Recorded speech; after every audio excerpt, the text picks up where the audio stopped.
സങ്കടഹരജിയായി അല്ലാഹു ഹാജരായി, എന്നാലോ കൂട്ടായി കൃഷി ചെയ്തൂടെ ദുനിയാവിൽ.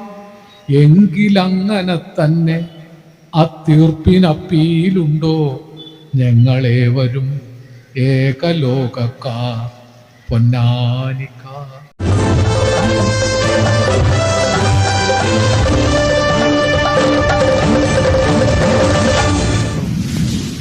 വരൂ, ഈ തെരുവിലെ രക്തം കാണൂ എന്ന് പണ്ട് നെരൂദയാണ് എഴുതിയത്. ഈ തെരുവിൽ ചോര ഒഴുകാൻ പോകുന്നു, സൂക്ഷിക്കണം. നമ്മൾ ഇത് കണ്ടില്ലെന്ന് നടിച്ചാൽ ഇങ്ങനെയാണ് പലയിടത്തും പ്രശ്നം ഉണ്ടാകും. 1946 രണ്ടാം ലോക മഹായുദ്ധകാലത്ത് പാലസ്തീൻകാരുടെ സ്ഥലത്ത് ജൂതന്മാർക്ക് ഒരു വിശുദ്ധ ഭവനം ഉണ്ടാക്കാൻ അന്നത്തെ കോളനി രാജ്യങ്ങളുടെ തലതൊട്ടപ്പനായിരുന്ന ബ്രിട്ടന്റെ സഖ്യകക്ഷികളും ചെയ്തു വെച്ച ഒരു വിഭജന പ്രക്രിയയാണ് ഇന്ന് ഗാസയിൽ അനേകം കുഞ്ഞുങ്ങളെ ഇല്ലാതാക്കുന്നത്. ഞാനൊരു മാസം മുമ്പ് ഒരു പരിപാടിയിൽ പങ്കെടുത്തത് 18,000 കുട്ടികളുടെ പേര് വിളിച്ചു പറയുന്ന ഒരു പരിപാടിയായിരുന്നു. അത് ഗസയിലെ കുട്ടികളാണ്. 18,000 കുട്ടികളല്ല അവിടെ മരിച്ചിട്ടുള്ളത്, അതിനേക്കാൾ എത്രയോ കുട്ടികൾ മരിച്ചുപോയി. ഗസയിൽ മരിച്ചു, ഇസ്രായേലിൽ മരിച്ചു കാണും, ഉക്രൈനിൽ മരിച്ചു, റഷ്യയിൽ മരിച്ചു. ഈ കുഞ്ഞുങ്ങളൊന്നും ഒരു തെറ്റും ചെയ്തിട്ടില്ല. അവരാരും വർഗീയവാദികളല്ല, അവരാരും ഫാഷിസ്റ്റുകളല്ല.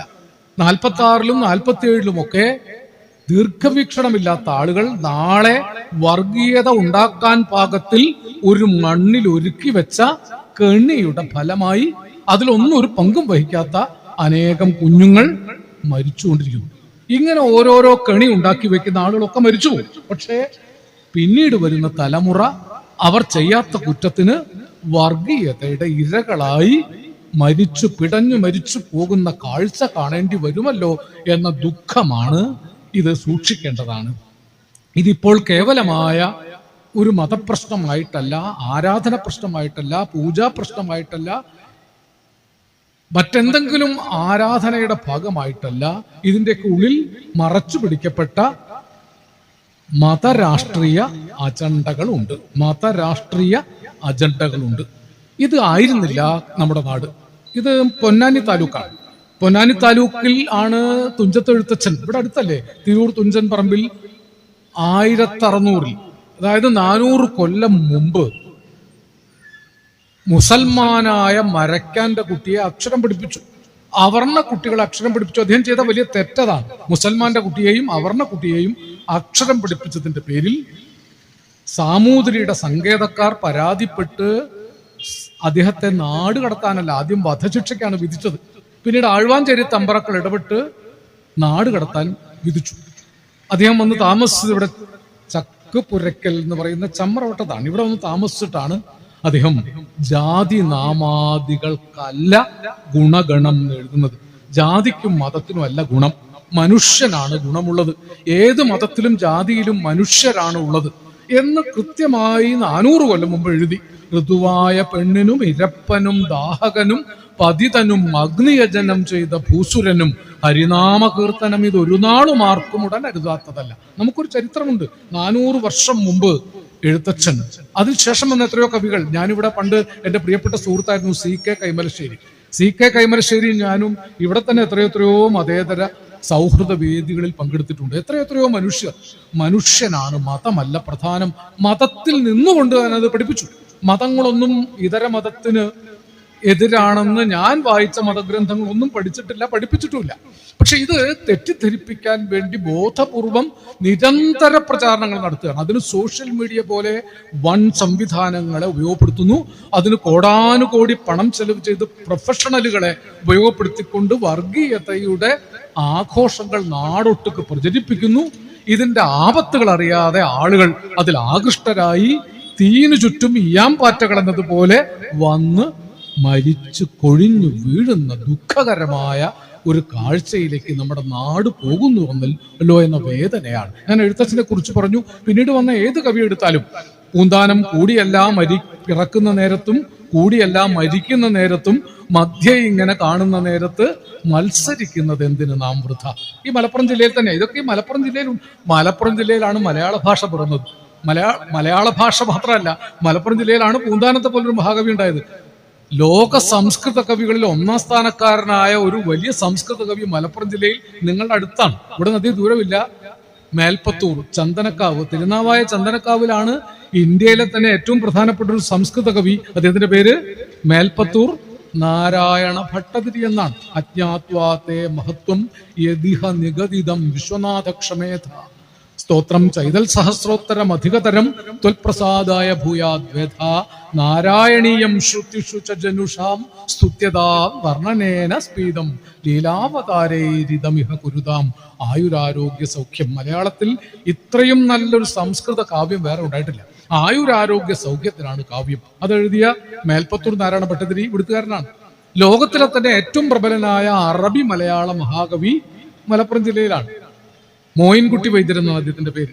മോയിൻകുട്ടി വൈദ്യർ മാത്രമല്ല, ആ പാരമ്പര്യത്തിൽ പുലിക്കോട്ടിൽ ഹൈദർ, കുണ്ടിൽ കുഞ്ഞാമിന, ചാക്കീരി തൊട്ട് ഇവിടെ പുറത്തൊരു മാനക്കാരകത്ത് കുഞ്ഞിക്കോയ വരെ പുന്നൂർകുളം ബാപ്പു, എന്റെ പ്രദേശത്താണ് പുന്നൂർകുളം ബാപ്പു, ഷുജായി എന്ന കുളങ്ങര വീട്ടിൽ മൊയ്തു മുസ്ലിയാർ, വലിയ മാപ്പിള മഹാകവികൾ പലരും ഇവിടെ ജീവിച്ചു. മാപ്പിള മഹാകവികൾ എന്നാണ് അവരെ വിളിച്ചത്. അവർ മഹാകവികൾ തന്നെയായിരുന്നു. എഴുത്തച്ഛന്റെ ഒപ്പം സ്ഥാനം കൊടുക്കേണ്ട ആളാണ് മോയിൻകുട്ടി വൈദ്യർ. എഴുത്തച്ഛന്റെയും മേൽപ്പത്തൂരിന്റെയും ഒപ്പം മലപ്പുറം ജില്ലയിൽ അതേ സ്ഥാനമുള്ള ആളാണ്. ഇത് നോക്കൂ, മലപ്പുറം ജില്ലയുടെ അത്ഭുതം. സംസ്കൃത മഹാപാരമ്പര്യവും അറബി മലയാള മഹാപാരമ്പര്യവും പച്ച മലയാള മഹാപാരമ്പര്യവും കേരളത്തിൽ ഏറ്റവും കൂടുതൽ തഴച്ചു വളർന്ന പ്രദേശം മലപ്പുറം ജില്ലയാണ്. തടകി മണ്ണത്തെ സമയത്തിൽ ഉടനവനെത്തി മനതുള്ളിൽ സരസിജ മുറ്റേ മധുരത്തേൻ ഹുസ്നുജമാല അവളുടെ തരമഹ്തൊക്കെ മറന്നിടും എന തുടഹാലാൻ. അതിനു മുമ്പ് അങ്ങനെ ഒരു താളം മലയാളത്തിലില്ല. മോയിൻകുട്ടി വൈദ്യർ തന്നതാണ്. കണ്ടാറക്കട്ടും വെണ്ടാരുളൊത്തക്ക തുണ്ടതിലുണ്ടാനേ ഒരുത്തി കഹനിലുദിത്ത ഖമർ പോൽ മുഖം കത്തി ലങ്കി മറിന്താനേ.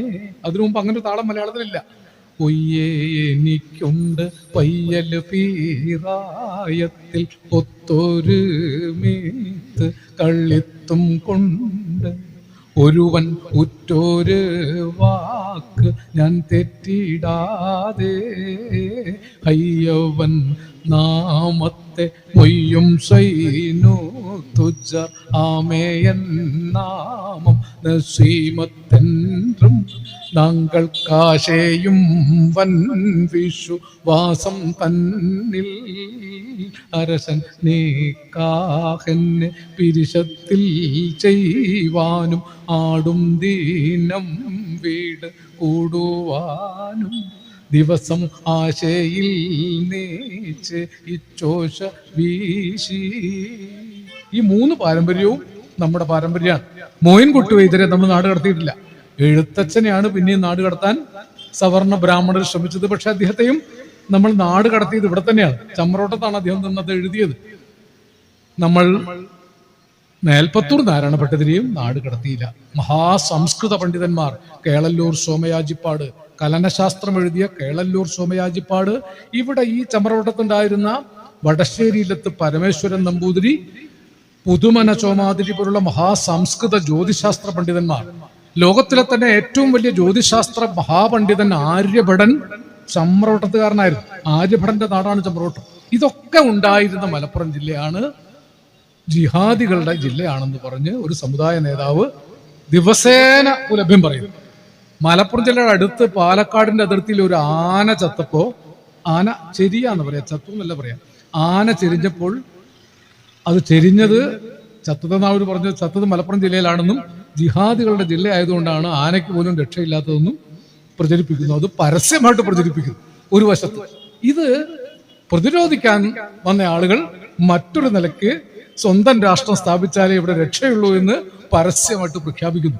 ഇതിലൊന്നും പെടാത്തവരും അത് തന്നെ ഏറ്റെടുക്കുന്നു. അപ്പോൾ നമ്മുടെ നാട് ഭൂരിപക്ഷ വർഗീയതയെ പ്രതിരോധിക്കുന്ന ന്യൂനപക്ഷ വർഗീയതകളും കൂടി ചേർന്ന് മതനിരപേക്ഷതയുടെ അവസാനത്തെ സ്ഥലവും ഇല്ലാതാക്കുകയാണ്. ഇടശ്ശേരി, ഞാൻ പറഞ്ഞല്ലോ, ഈ 52 കൂട്ടുകൃഷി എഴുതിയ ഇടശ്ശേരി അതേ കാലത്ത് എഴുതിയ ഒരു കവിതയാണ് ഇസ്ലാമിലെ വൻമല. ഇസ്ലാമിലെ വൻമല. 100% ഞാനൊരാര്യക്കൂറും കുടുമയുമുള്ള ഹിന്ദു മാപ്പിളെ നീ എന്നലവിയെങ്കിൽ തോളിൽ കൈയിട്ട് നടന്നുകൊള്ളു, കാഫിറെന്നെ വിളിച്ചുകൊള്ളു, കാതു കുത്താതെ കഴിഞ്ഞുകൊള്ളു, 100% മുസ്ലിം ധർമ്മക്കൂറും പെരുമയും വെച്ചു പോറ്റു. നമ്മൾക്ക് മുന്നോട്ടു പോയി നന്മയോ തിന്മയോ നേടാം. ഒപ്പം കൂറും പൊരുത്തവുമൊത്ത നമ്മൾ തോളിൽ കൈയിട്ടേ നടന്നുകൂടൂ. കേരളത്തിൻ്റെ വിളർപ്പു മാറ്റി ചേരട്ടെ വർണ്ണശബളതകൾ. 52-ലാണ്, അന്ന് ഭരണഘടന ഉണ്ടായിട്ടില്ല. അപ്പോൾ അദ്ദേഹം തന്റെ കൂട്ടുകാരനായ അലവിയെ കുറിച്ച് പറയാണ്, 100% അലവി നീ മുസ്ലിമായി ജീവിച്ചോളൂ, ഞാൻ 100% ഹിന്ദുവായി ജീവിക്കാം. വേറെ ചിലർ 100% ക്രിസ്ത്യാനിയായി ജീവിക്കട്ടെ, ചിലരൊരു മതവും ഇല്ലാതെയും ജീവിക്കട്ടെ, പക്ഷേ നമ്മൾ തോളിൽ കൈയിട്ടേ നടന്നുകൂടും. ഇതാണ് പിന്നീട് ഭരണഘടന പറഞ്ഞത്. ഇത് എഴുതുമ്പോൾ ഭരണഘടന ഉണ്ടായിട്ടില്ല. ഈ പൊന്നാനിക്കാരനായ ഒരു കവിയാണ് ഭരണഘടനയ്ക്ക് ആധാരമായതെന്ന് പറയുന്നില്ല. ഇത് കേട്ടിട്ടാവില്ല ഭരണഘടന ഉണ്ടായത്. പക്ഷെ ആ സങ്കല്പം എല്ലാ മതക്കാരും അവരവരുടെ വിശ്വാസങ്ങൾ കൊണ്ട് നടക്കട്ടെ, ആരും അതിനെതിരല്ല. ഒരു മതവും ഒരു മതത്തിനെതിരാവേണ്ടതില്ല. എല്ലാ മതക്കാർക്കും അവരുടെ ആരാധനാലയങ്ങൾ സ്ഥാപിക്കാനും അവരവരുടെ ആരാധനാ സമ്പ്രദായങ്ങൾ നടത്താനും അവരുടെ വിശ്വാസ പ്രമാണങ്ങൾ കൊണ്ടു നടത്താനുമുള്ള പൂർണ്ണ സ്വാതന്ത്ര്യമാണ് ഭരണഘടന അനുശാസിച്ചിട്ടുള്ളത്. നമ്മൾ മതേതര നാടാണ്, നമ്മൾ സോഷ്യലിസ്റ്റാണ്, നമ്മൾ സോവറിൻ, നമ്മൾ ഫെഡറൽ റിപ്പബ്ലിക്കാണ്. ഇത് നമ്മൾ ഉണ്ടാക്കിയത് വെറുതെ അല്ല. ഇത്തരം സ്വപ്നങ്ങളാണ് കഴിഞ്ഞ ഒരു 100 വർഷം ആധുനിക നവോത്ഥാനാനന്തരം മലയാളികൾ കൊണ്ടു നടന്നത്. അതേ നവോത്ഥാനത്തെയാണ് ഇപ്പോൾ പുനരുത്ഥാനം നേരെ പിന്നിലേക്ക് കൊണ്ടുപോകുന്നത്. അതുകൊണ്ട് ഏതെങ്കിലും ഒരു മതം അല്ലെങ്കിൽ ഒരു മത പുരോഹിതന്മാരാണ് ഇത് ചെയ്യുന്നത് എന്നല്ല. ഒരു കൂട്ടർ തുടങ്ങി വെക്കുന്നു, അവർക്ക് അധികാരമുണ്ട് എന്നൊരു വലിയ സൗകര്യമാണ്. ഭൂരിപക്ഷ വർഗീയതയ്ക്ക് ഇപ്പോൾ അധികാരമുണ്ട്. ഫാഷിസത്തിന് പ്രവർത്തിക്കാൻ ഏറ്റവും നല്ല സൗകര്യമുണ്ട്. പൂർണ്ണ അധികാരം അവരുടെ കയ്യിലാണ്, പണവും അവരുടെ കയ്യിലുണ്ട്. അപ്പോൾ അതിനെ പ്രചരിപ്പിക്കാൻ അവർക്ക് സാധിക്കുന്നുണ്ടെങ്കിൽ അതിനെ വീണ്ടും മറ്റൊരു വർഗീയത കൊണ്ട് നേരിടാമെന്ന് വിചാരിക്കുന്നത് അപായകരമാണെന്നാണ് യുവകലാസാഹിതി പറയാറുള്ളത്. മതേതരത്വവും ജനാധിപത്യവും ശക്തിപ്പെടുത്തിക്കൊണ്ടല്ലാതെ മതഫാഷിസത്തെയും ഭൂരിപക്ഷ വർഗീയതയും തോൽപ്പിക്കാൻ സാധിക്കുകയില്ല എന്നാണ് യുവകലാസാഹിതിയുടെ നിലപാട്. അല്ലാതെ ഏതെങ്കിലും ഒരു മതത്തിന്റെ പക്ഷത്ത് നിന്നുകൊണ്ടല്ല, മതേതര പക്ഷത്ത് നിന്നുകൊണ്ടാണ്. കൃത്യമായി പറഞ്ഞില്ലെങ്കിൽ ഈ കാലത്ത് കുഴപ്പമാണ്. മതേതര പക്ഷത്ത് നിന്നുകൊണ്ടാണ് യുവകലാസാഹിതി ഈ പ്രചാരണം ആരംഭിച്ചിട്ടുള്ളത്. ഞാൻ പറഞ്ഞ ചരിത്രം, കേരളത്തിൽ ഒരു സന്യാസിയും ജാതിയും മതവും പറഞ്ഞിട്ടില്ല. ഈ സന്യാസിമാരെ കാണുമ്പോൾ ആലോചിക്കണം. ശ്രീനാരായണ ഗുരു പറഞ്ഞത് എന്താണ്? ഒരു ജാതി, ഒരു മതം, ഒരു ദൈവം, മനുഷ്യന് ഒരു യോനി, ഒരു ആകാരം, ഒരു ഭേദവുമില്ലതിൽ ഉറപ്പിച്ചു പറഞ്ഞു. ജാതി ഭേദം മതദ്വേഷം ഏതുമില്ലാതെ സർവരും സോദരത്വേന വാഴുന്ന മാതൃകാസ്ഥാനമാണിത്. മതം ഏതായാലും മനുഷ്യൻ നന്നായാൽ മതി, അവനിവനെന്ന് അറിയുന്നതൊക്കെ ഓർത്താൽ അവനിയിൽ ആദിമമായ ഒരാത്മരൂപം, അവനവൻ ആത്മസുഖത്തിന് ആചരിക്കുന്നവ അപരന് സുഖത്തിനായി വരേണം, രണ്ടില്ല എന്നാണ് കേരളത്തിലെ നവോത്ഥാന സന്യാസിമാർ. അയ്യാ വൈകുണ്ഠസ്വാമികൾ, തൈക്കാട്ടയ്യാവ് സ്വാമികൾ, വിദ്യാധിരാജ ചട്ടമ്പിസ്വാമികൾ, ശ്രീനാരായണ ഗുരുദേവൻ, വാഗ്ഭടാനന്ദ ഗുരുദേവൻ, ബ്രഹ്മാനന്ദ ശിവയോഗി, ആനന്ദ തീർത്ഥൻ. നോക്കൂ, സന്യാസിമാരുടെ വലിയ നിര ഇവിടെ ഉണ്ടായിരുന്നു. ഏതെങ്കിലും സമുദായത്തെ ഉണർത്താനല്ല ആ സന്യാസിമാർ പ്രവർത്തിച്ചത്, മതേതര സമൂഹത്തെ ഉണർത്താനാണ് പ്രവർത്തിച്ചത്. അങ്ങനെയാണ് നമ്മുടെ നവോത്ഥാനം ശക്തിപ്പെട്ടത്. അതാണ് നമ്മുടെ സാഹിത്യത്തിൽ വന്നത്, അതാണ് നമ്മുടെ കലയിൽ വന്നത്. ഈ നവോത്ഥാന ആശയങ്ങളെയാണ് നമ്മുടെ നാടക പ്രസ്ഥാനം ഏറ്റെടുത്തത്, നമ്മുടെ കലാസമിതികൾ ഏറ്റെടുത്തത്, നമ്മുടെ വായനശാലകൾ ഏറ്റെടുത്തത്, നമ്മുടെ നാട്ടിലെ ആർട്സ് ആൻഡ് സ്പോർട്സ് ക്ലബ്ബുകൾ ഏറ്റെടുത്തത്. ഇത് വളരെ പ്രധാനപ്പെട്ട ഒരു കാര്യമാണ്. ഒരു കാര്യം കൂടി അതോടൊപ്പം ഓർക്കണം. 1500 കൊല്ലമെങ്കിലുമായി മതത്തിന്റെ പേരിൽ പറയത്തക്ക ഒരു കലഹവും ഉണ്ടാകാത്ത അപൂർവം പ്രദേശങ്ങളിലൊന്നാണ് കേരളം. അവസാനത്തെ മതം വന്നിട്ട് ഏതാണ്ട് 1500 കൊല്ലമായി. ഇസ്ലാം വന്നിട്ട് 1450 കൊല്ലെങ്കിലുമായി കേരളത്തിൽ. അതിനു മുമ്പ് ക്രിസ്തു മതം യേശുദേവന്റെ കാലത്ത് തന്നെ സെയിന്റ് തോമസ് നേരിട്ട് വന്നു എന്നാണ് പറയുന്നത്. ഏതായാലും സെയിന്റ് തോമസ് സ്ഥാപിച്ചതായി പറയപ്പെടുന്ന പാലുവായ് പള്ളി എന്റെ പ്രദേശത്ത് അധികം ദൂരമല്ല, ഗുരുവായൂരമ്പലത്തിനടുത്താണ്. ആ 2000 കൊല്ലം മുമ്പ് ഇവിടെ ക്രിസ്തുമതം വന്നു. ജൂതമതം അതിനു മുമ്പ് തന്നെ ജൂതമതത്തിന്റെ പ്രതാപകാലത്ത് തന്നെ വന്നു. ജൂത സിനഗോഗുകൾ നമ്മളിപ്പോഴും സംരക്ഷിക്കുന്നുണ്ട്. അവസാനത്തെ ജൂതനും പിരിഞ്ഞു പോയിട്ടും ആ സിനഗോഗുകൾ നമ്മളിപ്പോഴും സംരക്ഷിച്ചു വരുന്നുണ്ട്. ഇത് തന്നെയാണ് പറഞ്ഞതും. എല്ലാ മതങ്ങൾക്കും അവരുടെ പ്രാർത്ഥനകളും കൂദാശകളും പൂജയും നടത്താനുള്ള സ്വാതന്ത്ര്യം ജനാധിപത്യപരമായി അംഗീകരിച്ച ഒരു രാജ്യമാണ് ഇന്ത്യ. അതുകൊണ്ടാണ് മതത്തിലൊന്നും വിശ്വാസം ഇല്ലാത്തവർ പോലും മറ്റു മതങ്ങളുടെ ആരാധനാക്രമങ്ങളെ തടസ്സപ്പെടുത്താത്തത്. നമ്മളത് ചെയ്യുന്നില്ല, ചെയ്യരുത്. പക്ഷേ വിശ്വാസത്തിന്റെ പേരിൽ ആരാധനയുടെ പേരിൽ, ദൈവത്തിന്റെ പേരിൽ വർഗീയത ഒളിച്ചു കടത്തുന്ന അജണ്ട കാണാതിരുന്നുകൂടാ. അവിടെയാണ് 1500 കൊല്ലം കേരളത്തിൽ ഒരിടത്തും ഒരു പ്രശ്നവും ഇല്ലാതെ മതസഹജീവിതത്തിന് മാതൃക. മതേതരത്വം എന്നല്ല അതിന് പറയേണ്ടത്, മതസഹജീവിതം.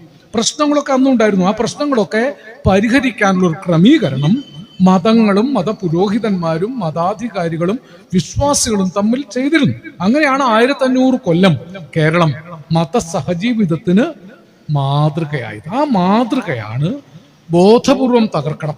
അതിന് മലപ്പുറം ജില്ല തന്നെ തകർക്കണം. മലപ്പുറം ജില്ലയിലാണ് ഒരു ഘട്ടത്തിൽ ദേശീയ പ്രസ്ഥാനത്തിന്റെ ഭാഗമായി ഉണ്ടായ 21 മലബാർ കലാപത്തെ വഴിതിരിച്ചുവിട്ട ശക്തികൾ ബ്രിട്ടീഷ് ഇടപെടലിന് ശേഷം ആകെ കേരളത്തിലുണ്ടായ ഒരു പ്രശ്നം അതാണ്. അത് ബ്രിട്ടീഷ് കോളനിയുടെ ഭിന്നിപ്പിക്കൽ ഭരണതന്ത്രത്തിന് വശംവദരായിട്ട് ആളുകൾ ചെയ്തതാണ്. അതൊരു അത്ഭുതം. അത് ഈ പ്രദേശത്തെ ബാധിച്ചില്ല.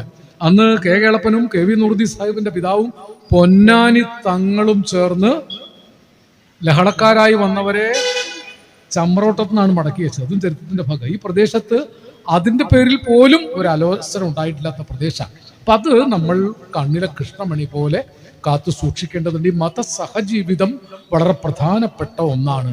മതങ്ങളെ പരസ്പരം അംഗീകരിച്ചുകൊണ്ടും മതമില്ലാത്തവരെയും സ്നേഹിച്ചുകൊണ്ടുമുള്ള ഒരു മതേതര രാഷ്ട്ര സങ്കല്പം. അതാണ് ഇന്ത്യൻ ജനാധിപത്യം നമ്മൾ ഭാവന ചെയ്തത്.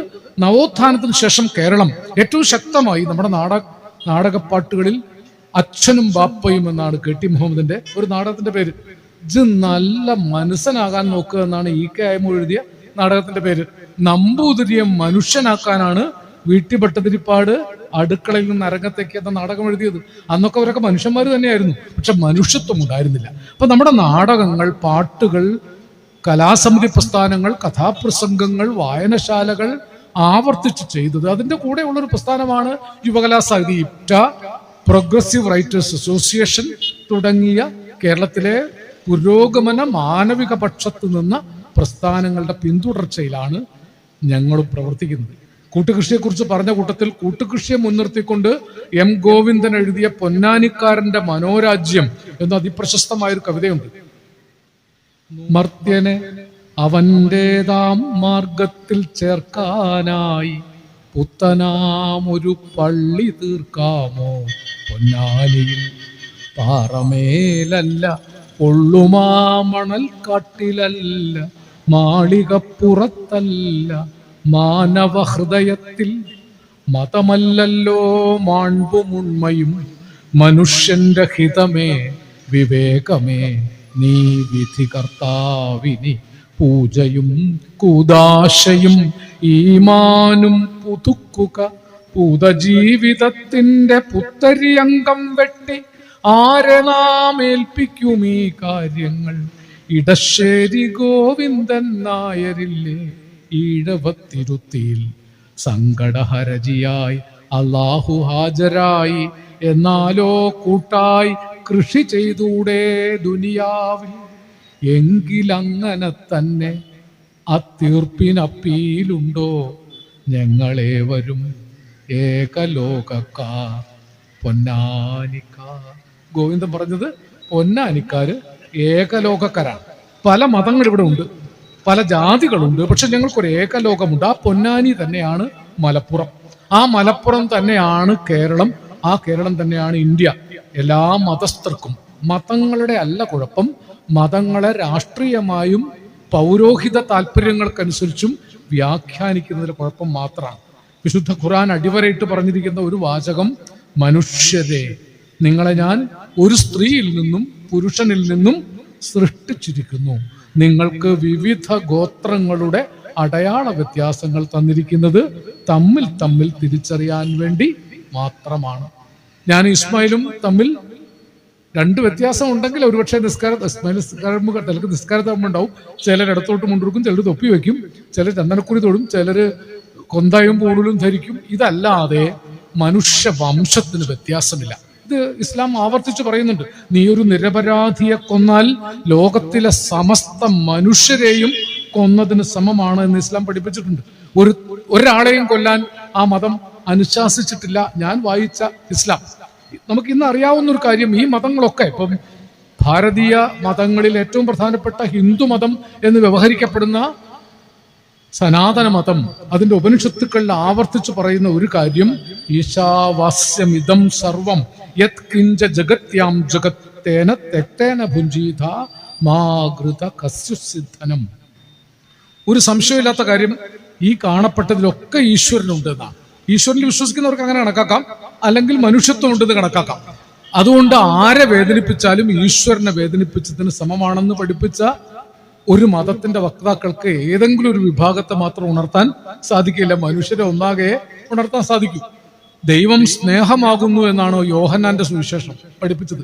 ബൈബിൾ തന്റെ ഏകജാതനായ പുത്രനിൽ വിശ്വസിക്കുന്ന ഏവനും നശിച്ചു പോകാതെ നിത്യജീവൻ പ്രാപിപ്പാൻ തക്കവണ്ണം ദൈവം ലോകത്തെ സ്നേഹിച്ചു. അപ്പൊ മതങ്ങളുടെ കുഴപ്പമല്ല. നിങ്ങൾ ഗുരുഗ്രന്ഥ സാഹിബ് സിഖ് മതത്തിന്റെ പുസ്തകം വായിച്ചാലും, ബുദ്ധമതത്തിന്റെ പുസ്തകം വായിച്ചാലും, ജൈന മതത്തിന്റെ പുസ്തകം വായിച്ചാലും, വിശുദ്ധ ഖുറാൻ വായിച്ചാലും, വിശുദ്ധ ബൈബിൾ വായിച്ചാലും, ഉപനിഷത്തുകൾ വായിച്ചാലും, വേദഗ്രന്ഥങ്ങൾ വായിച്ചാലും അടിസ്ഥാനപരമായി അത് മനുഷ്യനെ തന്നെയാണ് അഡ്രസ് ചെയ്തിട്ടുള്ളത്. അതിനെ ദുർവ്യാഖ്യാനം ചെയ്ത് അതത് കാലത്തെ രാഷ്ട്രീയ താല്പര്യങ്ങൾക്ക് വേണ്ടി ഞങ്ങൾ പറയുന്നതാണ് മതം എന്ന് വ്യാഖ്യാനിക്കുന്ന ശക്തികൾക്കെതിരെയാണ് മതേതരവാദികൾ ഉണർന്നിരിക്കേണ്ടത്. മതേതരവാദികൾ മതത്തിനെതിരാണ് എന്ന ദുഷ്പ്രചരണവും നമ്മൾ തള്ളിക്കളയണം. നമ്മൾ ആരും മതത്തിനെതിരൊന്നുമല്ല. മതം മനുഷ്യനെ കൊല്ലിക്കുന്നുണ്ടെങ്കിൽ ആ മതത്തിനെതിരാണ്. നമ്മൾ ഒരു മതമേ ഉള്ളൂ ലോകത്ത്. സ്നേഹമെന്ന ഒരൊറ്റ മതമേ ഉള്ളൂ. യോഗലാസാഹിതി ആവർത്തിച്ച് പറയുന്നത് സ്നേഹമെന്ന ഒരൊറ്റ മതത്തെക്കുറിച്ചാണ്. ഉള്ളൂർ സ്വാമി എഴുതിയിട്ടുണ്ട്, നിങ്ങളൊക്കെ പഠിച്ചു കാണും ചിലപ്പോൾ. ഒരൊറ്റ മതമുണ്ടുലകിന്നുയിരാം പ്രേമമതൊന്നല്ലോ, പരക്കെ നമ്മെ പാലമൃതൂട്ടും പാർവണ ശശിബിംബം, ഭക്തിയനുരാഗദയാദിവപുസ്സ പരാത്മചൈതന്യം, പലമട്ടേന്തി പാരിതിനെങ്ങും പ്രകാശമരുളുന്നു, ആഴ്വാഞ്ചേരി തമ്പ്രാക്കളിലുണ്ടയ്യൻ പുലയനിലുണ്ട്, ആദിത്യനിലുണ്ടണുകൃമിയിലുമുണ്ടതിൻ പരിസ്ഫുരണം, അടുത്തു നിൽപ്പോരനുജനെ നോക്കാൻ അക്ഷികളില്ലാത്തോർക്ക്, അരൂപനീശ്വരൻ അദൃശ്യനായാൽ അതിലെന്താശ്ചര്യം. എൻ്റെ അടുത്തിരിക്കുന്ന ഇസ്മായിൽ എന്ന അനുജനെ അല്ലെങ്കിൽ അബ്ദുള്ള എന്ന അനുജനെ നോക്കാൻ എനിക്ക് കണ്ണില്ലെങ്കിൽ, അവരെ കാണാൻ കണ്ണില്ലെങ്കിൽ, അരൂപനായ ഈശ്വരനെ എത്ര പ്രാർത്ഥിച്ചിട്ടും ആരതി നടത്തിയിട്ടും നിങ്ങൾക്ക് കാണാൻ സാധിക്കുകയില്ല എന്ന് മതവെറി പൂണ്ട ഇത്തരം ആളുകളെ ഓർമ്മിപ്പിക്കേണ്ട ചുമതല കൂടി ഇപ്പോൾ യുവകലാസമിതി പോലുള്ള പ്രസ്ഥാനങ്ങളിൽ വന്നുപെട്ടിരിക്കുക. ദൈവത്തെ ദൈവവിരോധികളിൽ നിന്ന് രക്ഷിക്കേണ്ട ചുമതല കൂടി നമുക്ക് വന്നിരിക്കുന്നു. അതുകൊണ്ടാണ് തെരുവിൽ നിന്നുകൊണ്ട് ഞങ്ങൾ ഇത് ഉറക്കെ വിളിച്ചു പറയുന്നത്. സ്നേഹം എന്നൊരു മതം, ഒരു ജാതി, ഒരു മതം, ഒരു ദൈവം. ഗുരുവിന്റെ ശിഷ്യനായ സഹോദരൻ അയ്യപ്പൻ നേരെ വിപരീത പറഞ്ഞത്. ജാതി വേണ്ട, മതം വേണ്ട, ദൈവം വേണ്ട മനുഷ്യന്. ഗുരുവിന്റെ ശിഷ്യന്മാർ പരിഭ്രാന്തരായി ശ്രീനാരായണ ഗുരുവിനോട് പോയി പറഞ്ഞു, അയ്യോ അയ്യപ്പൻ മാഷ് അതാ ദൈവം വേണ്ട എന്നൊക്കെ വിളിച്ചു പറഞ്ഞു നടക്കുന്നു, ഒന്ന് വിളിച്ച് ഉപദേശിക്കണം എന്ന് പറഞ്ഞു. അതിന് അന്ന് ഗുരു പറഞ്ഞ ഒരു മറുപടി, അയ്യപ്പൻ ദൈവമില്ല എന്ന് പറയുന്നുണ്ടെങ്കിലും അവന്റെ പ്രവൃത്തിയിൽ ദൈവമുണ്ട്. അയ്യപ്പൻ ദൈവമില്ല എന്ന് പറയുന്നുണ്ടെങ്കിലും അയാളുടെ പ്രവൃത്തിയിൽ ദൈവമുണ്ട്. കേരളത്തിൽ ദൈവമില്ലെന്ന് പറഞ്ഞ പുരോഗമനവാദികളുടെ പ്രവൃത്തിയിലെ ദൈവത്വം കൊണ്ടാണ് നമ്മൾ ഇന്ന് ഇങ്ങനെയൊക്കെ ജീവിക്കുന്നത്. അതുകൊണ്ട് പുരോഗമനവാദികൾ ഈ ദൈവവാദികളായ സമുദായ നേതാക്കന്മാരെ താങ്ങി നടക്കുന്നതിനേക്കാൾ സ്വീകരിക്കേണ്ടത് മനുഷ്യസ്നേഹം പ്രചരിപ്പിച്ച യുക്തിവാദിയായിരുന്നു ശ്രീനാരായണ ഗുരുദേവൻ. അല്ലെ, ഒരു കല്ലെടുത്ത് പാറപ്പുറത്ത് വെച്ച് ഇതാ അധസ്ഥിതരുടെ ദൈവം എന്ന് പറയാൻ അദ്ദേഹത്തിന് പറ്റിയില്ലേ? അഷ്ടബന്ധം ഉറപ്പിച്ചു വെച്ചിരുന്ന 33 കോടി സവർണ ദൈവങ്ങൾ കടമൊഴുകി വീഴുകയും ആർക്കും ദൈവത്തെ സൃഷ്ടിക്കാനുള്ള സ്വാതന്ത്ര്യം കൊടുക്കുകയും ചെയ്തു. ഇത്രയും വലിയൊരു യുക്തിവാദി സന്യാസികൾക്കിടയിൽ വേറെ ഉണ്ടായിരുന്നില്ല. സന്യാസികൾക്കിടയിലെ യുക്തിവാദിയായിരുന്നു ശ്രീനാരായണ ഗുരുദേവൻ. ശ്രീനാരായണ ഗുരുദേവൻ യുക്തിവാദികൾക്കിടയിലെ സന്യാസിയുമായിരുന്നു. ആ സന്യാസ പാരമ്പര്യമല്ല നമ്മൾ ഇന്ന് കാണുന്നത്. ഇത് ഒരുപക്ഷെ ഭയപ്പെടുത്തുന്ന ആസൂത്രിതമായ ഒരു പരിശ്രമത്തിന്റെ അറ്റമാണ്. അതൊരു പക്ഷേ ഇപ്പോൾ കാണുന്നത് അങ്ങനെ അല്ലെങ്കിലും നാളെ അതിൻ്റെ മറവിൽ മതരാഷ്ട്രീയം ശക്തിപ്പെടും. മുമ്പില്ലാത്ത വിധത്തിൽ കേരളത്തിൽ 3 മതവിഭാഗീയ രാഷ്ട്രീയവും ശക്തിപ്പെടുന്നു. അതിന് കുഴലൂതുവാൻ പുരോഗമന പ്രസ്ഥാനങ്ങൾ പോലും ശ്രമിക്കുന്നു, അല്ലെങ്കിൽ അത് തടയാൻ ശ്രമിക്കുന്നില്ല. അങ്ങനൊരു ദുരന്തത്തിലേക്ക് കേരളം പോകുന്ന കാലത്താണ് കലാപ്രവർത്തനങ്ങളിലൂടെ മനുഷ്യനെ മനുഷ്യത്വത്തിലേക്ക് നയിച്ച് പുതിയ മനുഷ്യനാക്കി മാറ്റിയ ഒരു വലിയ പാരമ്പര്യം. എൻ്റെ കുട്ടിക്കാലത്ത് ഞാൻ കേട്ടൊരു മാപ്പിളപ്പാട്ട് 2 വരിയേ ഉള്ളൂ. ചക്രം ചവിട്ടി പുഞ്ചയ്ക്ക് തേവുന്ന ആളുകൾ പാടുന്ന പാട്ടാണ്. അന്നൊക്കെ പുഞ്ചയ്ക്ക് തേവുക എന്ന് പറഞ്ഞാൽ എഞ്ചിനൊന്നും വെച്ചിട്ടല്ല, ചക്രം ചവിട്ടി ചവിട്ടി ചവിട്ടി ചവിട്ടി ചവിട്ടി മാസങ്ങൾ കൊണ്ടാണ് പുഞ്ചക്കോള് നിറയുക. അപ്പൊ അയാൾ സങ്കടം കൊണ്ട് പാടുന്നതാണ്. പുഞ്ചപ്പാടം തേക്കി നനക്കാൻ പാടെന്താണ്, പക്കെ പുഞ്ചിരി കൊണ്ടൊരു കൽബ് നിറയ്ക്കാൻ സെക്കൻഡാണ്. പുഞ്ചപ്പാടം തേക്കി നനയ്ക്കാൻ പാടെന്താണ്, പക്ഷെ പുഞ്ചിരി കൊണ്ടൊരു കൽബ് നിറയ്ക്കാൻ സെക്കൻഡാണ്. അതിൽ പുഞ്ചപ്പാടം എന്ന മലയാളം വാക്കുണ്ട്, പുഞ്ചിരി എന്ന സംസ്കൃത വാക്കുണ്ട്, കൽബ് എന്ന അറബി വാക്കുണ്ട്, സെക്കൻഡ് എന്ന ഇംഗ്ലീഷ് വാക്കുണ്ട്. 2 വരി കവിതയിൽ 4 ഭാഷയുണ്ട്. കേരളത്തിൽ അറബി സംസാരിക്കുന്നവരുണ്ട്, മലയാളം സംസാരിക്കുന്നവരുണ്ട്, സംസ്കൃതം സംസാരിക്കുന്നവരുണ്ട്, മലപ്പുറത്തുണ്ട് ഇപ്പോൾ ബംഗാളി സംസാരിക്കുന്നവരുണ്ട്, ബീഹാരി സംസാരിക്കുന്നവരുണ്ട്, ആസാമി സംസാരിക്കുന്നവരുണ്ട്. ഇന്ത്യൻ ഭാഷകൾ മുഴുവൻ കേൾക്കണമെങ്കിൽ ആലത്തൂരിലെ ഒരു ചായപ്പിടിയിൽ കയറിയാലും നമുക്ക് കേൾക്കാവുന്ന വിധത്തിൽ ഒരു കൊച്ചു ഇന്ത്യ ഈ കാലത്ത് ഇവിടെ രൂപപ്പെടുത്തിയ സ്ഥലത്ത് വന്നാണ് നമ്മുടെ മതേതര മണപ്പുറങ്ങൾക്ക് നടുക്ക് കയറി നിന്ന് ഒരു സമൂഹത്തെ മാത്രം ഉണർത്താനാണ് ഞങ്ങൾ പ്രവർത്തിക്കുന്നത് എന്ന് മറയില്ലാതെ പറയാൻ പുതുകാല പുരോഹിത വർഗത്തിന് സാധിക്കുന്നത്. അത് ഭയപ്പെടുത്തുന്നു. അതുകൊണ്ട് നമ്മൾ തവനൂരും തിരുനാവായിരും ഒന്നും അല്ല, ഇത് അതിന്റെ ഭാഗമായിട്ട് ഇവിടെ സംഭവിച്ചു എന്നേ ഉള്ളൂ.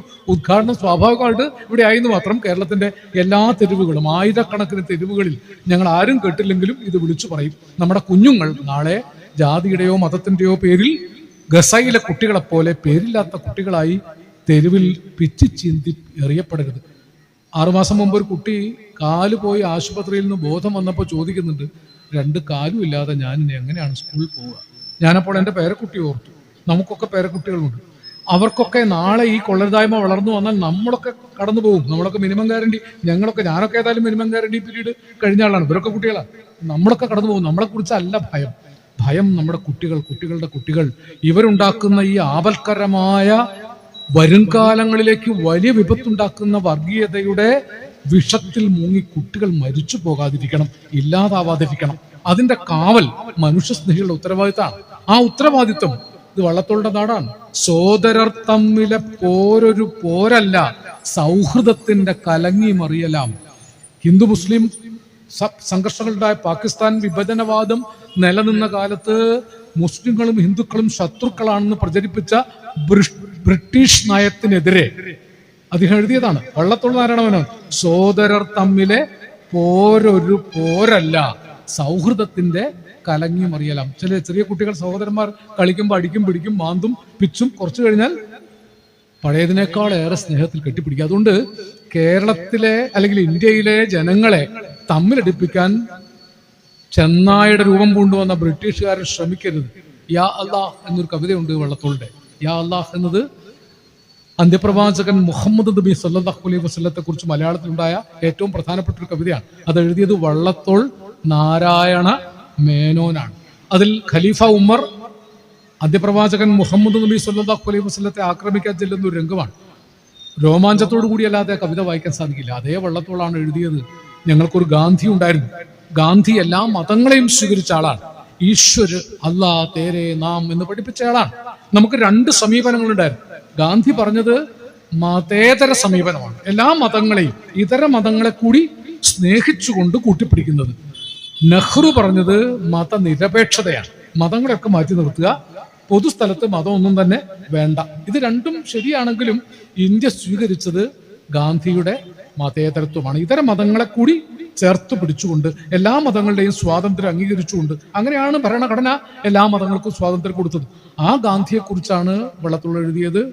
ഗീതയ്ക്കു മാതാവായ ഭൂമിയെ ദൃഢമിതുമാതിരിയൊരു കർമ്മയോഗിയെ പ്രസവിക്കൂ. ഹിമവത് വിന്ധ്യാതട മധ്യദേശത്തെ കാണൂ ശമമേ ശീലിച്ചെഴും ഇത്തരം സിംഹത്തിനെ ഗംഗയാറൊഴുകുന്ന നാട്ടിലെ ശരിക്കിത്ര മംഗളം കായ്ക്കും കൽപ്പപാദപമുണ്ടായി വരൂ.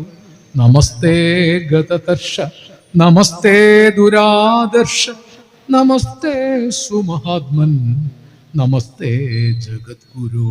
ഈ മണ്ണിൽ നിന്ന് മതേതര മഹാമാനവീയതയ്ക്ക് നമസ്തേ പറഞ്ഞ വള്ളത്തോളും, കുറ്റിപ്പുറത്ത് കേശവൻ നായരും, വെള്ളത്തോൾ ഗോപാലമേനോനും, കുറ്റിപ്പുറത്ത് കിട്ടുണ്ണി നായരും, തൊട്ട് ഇടശ്ശേരിയും ഉറൂബും ഗോവിന്ദനും, എഴുത്തച്ഛൻ തൊട്ടുള്ള എത്രയോ ആളുകൾ, എത്രയോ കലാകാരന്മാർ, എത്രയോ നാടക സംഘങ്ങൾ. ഇതാ മോളി റാവൂർ ഇരിക്കുന്നു, വലിയ കലാകാരിയാണ്, പാട്ടുകാരിയാണ്, ഇന്ത്യയിലെ പ്രധാനപ്പെട്ട പാട്ടുകാരിൽ ഒരാളാണ്.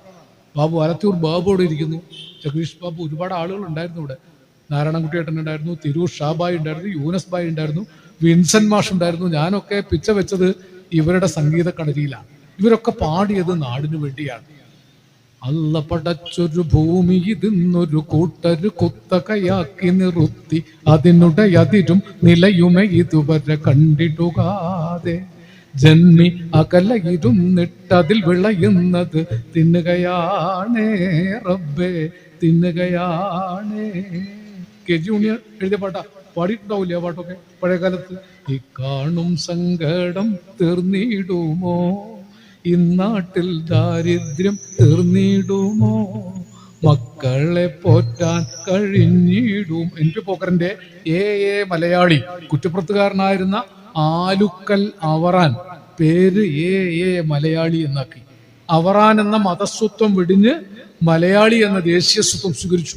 വിഷ്ണു നമ്പീശൻ എന്ന വടക്കേ മലബാറുകാരൻ നമ്പീശൻ എന്ന ജാതിസ്വത്വം വെടിഞ്ഞ് വിഷ്ണു ഭാരതീയൻ എന്ന ഭാരതീയ സ്വത്വം സ്വീകരിച്ചു. കടയപ്പുറത്ത് കുഞ്ഞപ്പ നമ്പ്യാർ എന്ന കണ്ണൂരുകാരൻ നമ്പ്യാർ എന്ന ജാതിസ്വത്വം വെടിഞ്ഞ് കേരളീയൻ എന്ന ദേശസ്വത്വം സ്വീകരിച്ചു. അതാണ് നമ്മുടെ പാരമ്പര്യം. നമ്മൾ ഭാരതീയരാണ്, ഹിന്ദുവല്ല, മുസൽമാനല്ല, ക്രിസ്ത്യാനിയല്ല, ഭാരതീയരാണ്. ഭാരതീയരായ ആരെയും ഈ നാട്ടിൽ നിന്ന് ഇല്ലാതാക്കാൻ ഒരു മതത്തിന്റെ ശക്തികൾക്കും സാധിക്കുകയില്ല എന്ന് യുവകലാസാഹിതി നെഞ്ചിൽ കൈവച്ച് തെരുവിൽ നിന്ന് പറയുന്നു.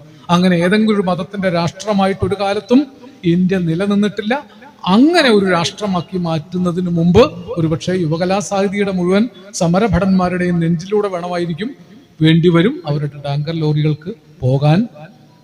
നേരത്തെ സതീശൻ പറഞ്ഞ ആ പാട്ടിൽ അവസാനിപ്പിക്കാം. മനസ്സ് നന്നാവട്ടെ, മതമേതെങ്കിലുമാവട്ടെ, മാനവഹൃത്തിൻ ചില്ലയിലെല്ലാം മാൺപൂകൾ വിടരട്ടെ. മനസ്സ് നന്നാവട്ടെ, മതമേതെങ്കിലുമാവട്ടെ, മാനവഹൃത്തിൻ ചില്ലയിലെല്ലാം മാൺപൂകൾ വിടരട്ടെ. സത്യം ലക്ഷ്യമതാകട്ടെ, ധർമ്മം പാതയതാകട്ടെ. സത്യം ലക്ഷ്യമതാകട്ടെ, ധർമ്മം പാതയതാകട്ടെ. ഹൈന്ദവ ക്രൈസ്തവ ഇസ്ലാമികരുടെ കൈകളിണങ്ങിടട്ടെ. മനസ്സ് നന്നാവട്ടെ. ഹൈന്ദവ ക്രൈസ്തവ ഇസ്ലാമിക ജൈന സിഖ് ബുദ്ധ ഏതൊക്കെ മതങ്ങളുണ്ടോ അവരുടെ കൈകൾ കോർത്തു പിടിച്ച് ഒരൊറ്റ ഇന്ത്യ ഉണ്ടാകുന്ന കാലത്തേക്ക് വർഗീയതയെ ചെറുത്തു തോൽപ്പിക്കാനുള്ള സമരപഥങ്ങളിലേക്ക് സംസ്കാരത്തെ സ്നേഹിക്കുന്ന മനുഷ്യർ യുവകലാസാഹിതിക്കൊപ്പം ഉണ്ടാകണമേ എന്ന് മാത്രം വീക്ഷിച്ചുകൊണ്ട് നിങ്ങളുടെ അനുവാദത്തോടു കൂടി ഈ സമ്മേളനം ഔപചാരികമായി ഉദ്ഘാടനം ചെയ്തിരിക്കുന്നു.